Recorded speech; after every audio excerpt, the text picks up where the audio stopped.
Hi, I'm Brittany with WTI.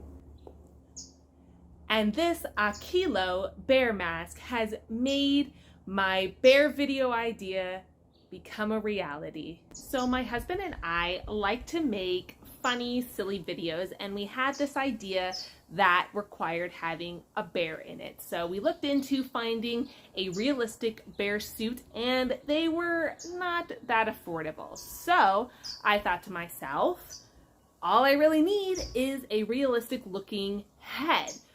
So I looked and I found this mask. A lot of them, they kind of looked like cute teddy bear looking. This was one of the few that I found that really looked like a realistic bear. And it's so well made. I love the fur that's all around it, even on the back. The ears and face has such a nice realistic look. The openings of the eyes allow for you to be able to look out, see where you're going.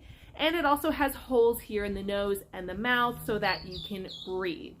Once I had this, after that, all I needed was just bear mitts, bear slippers, which I already had, and then I just bought some fur and sewed it onto a simple black hoodie. So really loved the quality. I loved the way it looked in our video, and it has just been so much fun. I've even put it on a few times to play with my niece. I think it is a super useful thing to have, whether you're going to a costume party, you like making videos. I think it is such a great find. I have loved having it. I can't wait to make more bear videos, and that's my point of view.